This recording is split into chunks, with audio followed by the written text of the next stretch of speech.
Hello, you wonderful people, and welcome to another episode of Crime Centric. This being the show where I talk about crime dramas that I watch. For today's episode, I'm going to talk about the latest episode of The Blacklist. Another great episode, but there's like so much crazy and interesting things that went down this episode, but we're going to break things down bit by bit. First of all, we're going to talk about the overall plot to this episode. I love that it kind of plays into the whole like spy thriller aspect of like, who do you trust, who do you not trust, because there was a lot of back and forth in this episode of like, oh man, oh, who are these people who kidnapped Samar, who was undercover with the guy they were trying to get information from? Oh wait, never mind, they're the CIA. Oh, they're trying to break him for information. Wait, these guys aren't the CIA? What? They're the guy that Ilyas Surkov is a guy that is a blacklister this episode, but apparently he's a pretty bad dude, but there's been a lot of terrorist acts recently that were kind of like, oh, he's responsible for it. It's like, no, actuality, that dude's been dead for like 15 years. And so, I mean, not 15 years, 15 months. So it couldn't have been him. And the reason why Red knows is because his connection to all these different doctors all across the place, all across the world, are just like, oh yeah, like one of his doctors was like, yeah, Surkov died like 15 months ago from like, I think pancreatic cancer or something like that. And then it's like, oh man, all of these people are bad people. Oh wait, this woman named Calhoun, or was it Callahan? Might have been Callahan. I don't. It's kind of like, oh man, what are you talking about? We're good guys. You got this all wrong. The leader, Luther. His real name is Brian Osterman. I know he's a good guy. We're all doing the right thing. Then the director Cox is like, nope, he was a burned spy and he's doing terrible things. Oh no, who do you trust? All the like she goes back to kind of what it's like, you know, where they gather like a lot of one of their bases, I guess, and it's like shredded papers, all the like wires are cut on like a lot of the electronics and stuff like that. It's like, oh man, what's this all about? Then, you know, Liz, you know, after they eventually track him down, which was kind of interestingly done. I know I'm like kind of speeding through this, but there's just like so much to get through that I just kind of have to, but the fact of the matter is, I like how Reddington helped her, because it's like, she's like, I have no idea. Like, Red, do you have any idea? He's kind of like, no. But then he's like, okay, take what you do know and start breaking everything down, because she is a profiler. And so it was kind of interesting, like, the dad, like, almost like being in dad mode, and be like, whoa, there's a problem in front of you, honey. I need you, you know, break it down, solve it, do a little problem solving. And it's just so interesting how that was done. Like, it just, I don't know, like, I feel like there's just so many layers to that if you just break it down and read too much into it. Like I said, you know, father, daughter, like, oh, honey, take time, breathe, and break the situation down. And she ended up figuring out, like, oh, with help from Haran, ended up figuring out where everything took place. But it turns out Brian is a burned spy, but he's not a bad guy.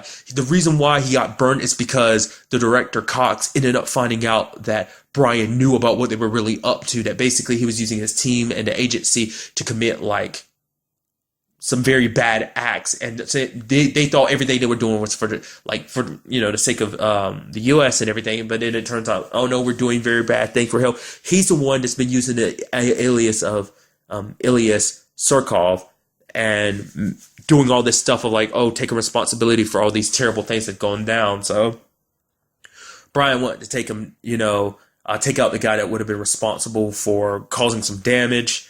Liz didn't believe him, so she shot him. Granted, it wasn't a fatal shot, but it was enough to take him down. But then it turns out, oh, he was telling the truth. And then Cooper confronts him, and Cox doesn't deny it anymore, because it's like every act he did in his mind was like for the sake of America, because it's like this, and that. It's like to keep all international stuff okay. Like, it's just a like intricate stuff of like, oh, like the thing they blew up at like that Navy yard was a communication line, but apparently like China had intercepted it. But if they had just like let it slip, like, oh, we know about it being intercepted, then that would have tipped their hand. But now this way it looks like, oh, something went wrong, it was an attack, and now that information is no longer access to China. You know, it's stuff like that. So justifying everything he's done, it's like, everything I've done is for the sake of America. So he's like, even asking Cooper, it's like, Cooper, haven't you, oh, come, don't give me all that sanctimonious stuff, Harold. Tell me you've never cut corners and stuff like that. Which Harold responds like, the fact of the matter is his work will, you know, pay it dues in the future. Like, whatever consequences he might have to face in the future, he's ready to accept them, essentially. But you can see that look on his face, because eventually that time is going to come soon enough. Because yes, there are different scales, but the fact of the matter is he's done a little wrong for right, you know, on multiple occasions, working with Reddington, like one of the most notorious people that was on the FBI's most wanted list for like 20 years. So it's like, you know, there's give and take, you know. So it's like, he'll make the argument of like, how can you say what I'm doing is so bad? So I don't know. Because I thought something interesting was about to go down because, like, earlier, like I said, her name was, like, Calhoun or Callahan. She was like, oh, yeah, like, how do we not know about this agency? Because they didn't know anything about, like,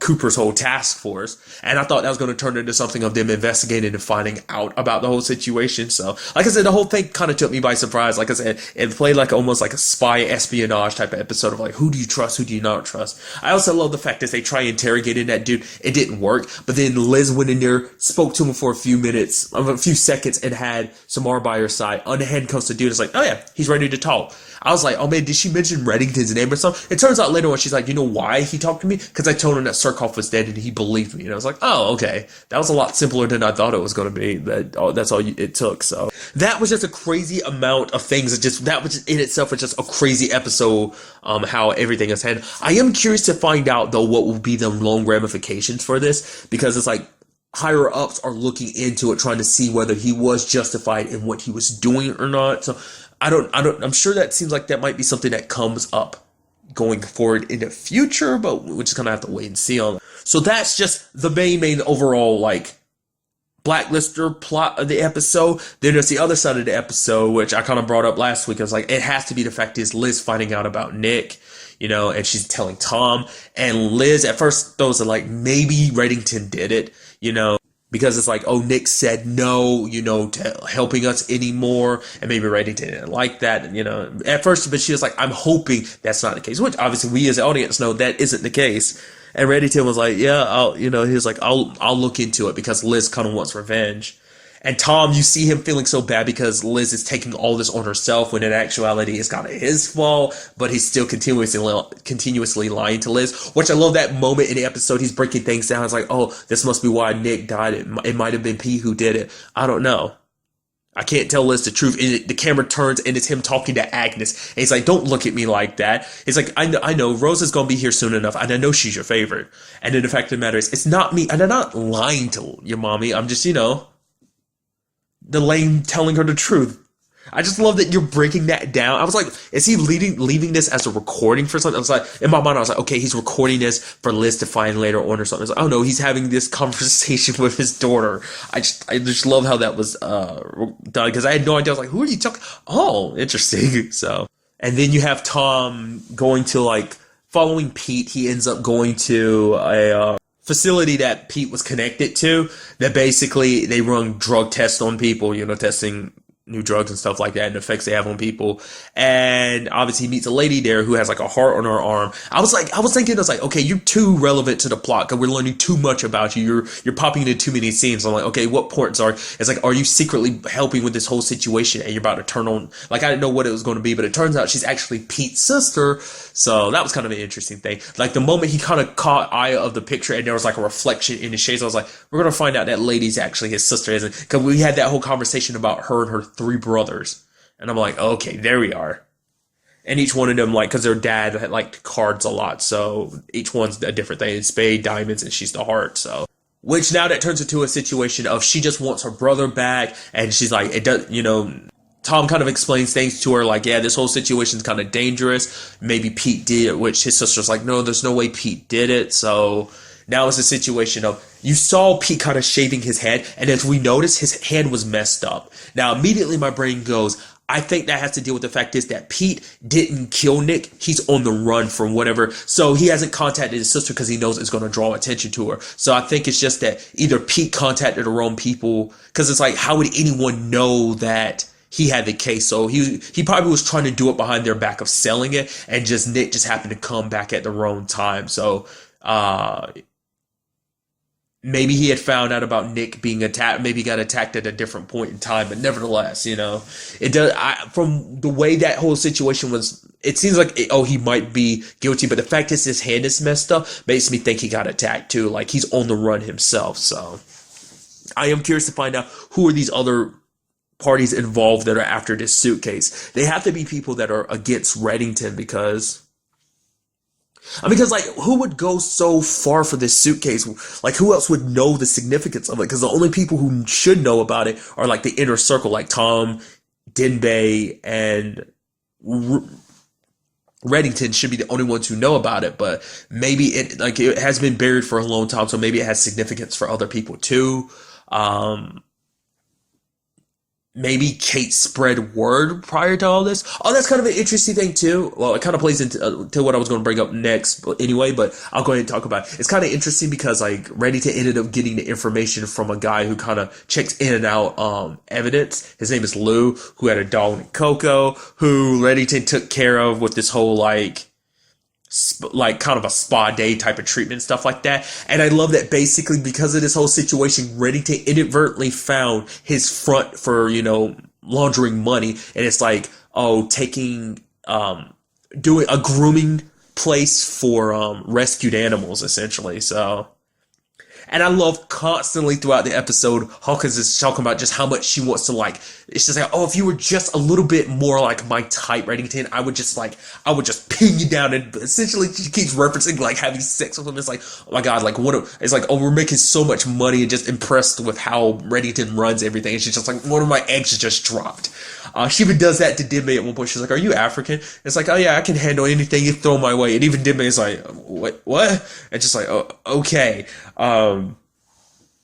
But getting to it, it's like the whole situation of like, because of the evidence, he ended up finding out like, oh, so the case got sent to Nick, which is like, and then that immediately made my brain go, all right, of course you would immediately make that connection because of the connection between Nick and Kate, because he helped her fake Liz's death and everything. I was like, right, so she would entrust it to him. But it's like, in retrospect, it's kind of like, of course she would entrust it to someone else that she trusts more, and that would be Tom. But obviously, Reddington, I guess, because it's one of those things where the solution is so close to you, you just can't see it because it's right underneath your nose. You just choose not to see it. I guess because at the same time, Tom was kind of out of town, so it never really really crossed his mind. Although it doesn't matter now because at the very end of the episode, he ended up calling the number. And I was like, Tom, don't say anything, Tom. Don't say anything, Tom. And then it's like, Tom's like, hello? Who is this? And then Reddington hangs up. I'm like, damn! Now Reddington knows it's Tom. Because I thought this whole game of cat and mouse was about to intensify. Because Liz is like, yeah, Reddington's got some leads on something. I got him looking into this Nick situation. It's like, what does Reddington have? Tom trying to get more information. So I thought this cat and mouse game was going to go on a little bit longer. But it turns out it's not the case. Reddington knows that Tom knows. I don't know if, from that call, I can't tell if Tom knows that Reddington now knows. He probably just thinks it was like a random call or something. Probably won't be till the next episode that he really pieces it together. But once again, I still believe that whole, it's something else that, I was reading somewhere else, recently. I was like, oh yeah, maybe that whole scenario that because like I said, it seemed like it was foreshadowing, Tom's quote unquote death. Now I'm kind of thinking maybe that's quote unquote either the person who ended up killing Nick or maybe that's Pete. Maybe Pete actually thinks it's actually Tom who killed Nick and Kate sent people after. Maybe Pete's paranoid about it. I mean, I don't know. But I think it's set up to make it look like Dinbei and Red are coming to kill Tom when in actuality aren't. Because like I said, he can't and he wouldn't, no matter what the circumstances are. Not unless Reddington goes above and beyond to make it look like someone else did it. But he can't do it because it's he doesn't really care for Tom too much. But because she's important to Liz, he's important to Reddington. Because I brought it up in an episode or two ago where he was like, yeah, Tom, if I wanted you dead, I'd kill you myself. It's like, ha, inside jokes. Within the confines of storytelling and stuff like that, kind of an inside joke. But nevertheless, I don't think that's how that's going to be. Maybe Tom does die in the end, I don't know, but at the very least, I don't think it's going to be by Reddington or Denbei's hand. But to be fair, whatever this whole suitcase body situation is, it's so important that Reddington is doing everything possible to get it back without letting Liz or anyone else really know about it. So I'm so interested to see where that goes. And also, an interesting thing kind of went down this episode because Samara was undercover and everything. Her mom was kind of worried and everything. It's like, oh no, that's his girlfriend and everything. And even if it wasn't his girlfriend, he'd still be concerned. But obviously, even more so now because they are an established couple and everything. And he couldn't really help her then, couldn't help her during the shootout between them and a quote unquote fake, CIA agents, when in actuality they really are CIA agents. I'm curious what happened to the rest of his team now that that's kind of out there in the open. Do they get in trouble? I mean, they were all doing their job, so I don't know. And there's also, but an interesting thing that came about that was because of Haram. It's like I couldn't do anything. It's like let me, take some operational training, to kind of learn how to, probably handle himself in those situations, so be more experienced with the firearm and stuff like that. So that's definitely going to be interesting because Haram has up to this point has always been like behind the keyboards person, but it's like now that it's like, oh, my girlfriend was in trouble and I wasn't there. I couldn't do anything when I was there in front of her. He even got into the front seat of the car at one point, and the wrestler was like, "What the hell are you doing?" He's like, "I actually don't know how to drive." It's like, "Run, just move." So, and also one more thing, before I wrap this all up, there was a conversation between Liz and the CIA agent. Once again, Callahan, I think is her name.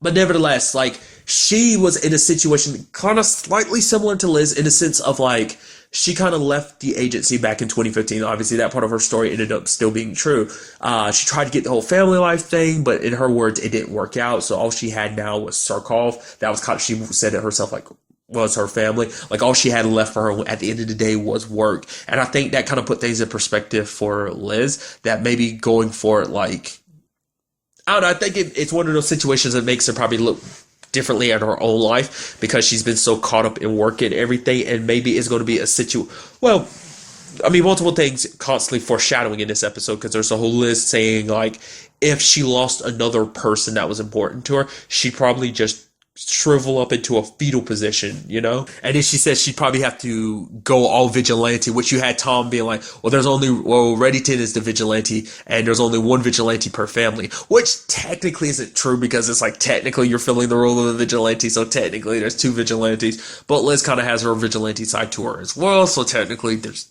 three of you, so I don't know, it was just kind of an interesting thing about the whole conversation of like, juggling this type of life and workload with having a family. Like, can you make it work? Will one always have to kind of consume the other? Like, in Liz's position, like, would she eventually lose that family aspect, or would she be able to keep it? Was she able to find balance? So it's just something I think Liz is going to probably be keeping in her mind going forward. So it just kind of, like I said, just kind of put a different perspective on things for her, I'm sure. So, like I said, a great episode all around, which is everything went down. Just like so many amazing things. Like I said, that Tom being revealed to Reddington, I was not expecting. Like I said, I thought the whole cat and mouse was going to continue more. So I'm very interested to see what goes down in the next episode with these new developments. And also about Reddington kind of finally having like another, a form, like a business to launder his money through. So. But really, that's all I wanted to talk about in this episode. Till the next time we meet, be happy, be safe, love life to the fullest, and enjoy it. Good day and goodbye.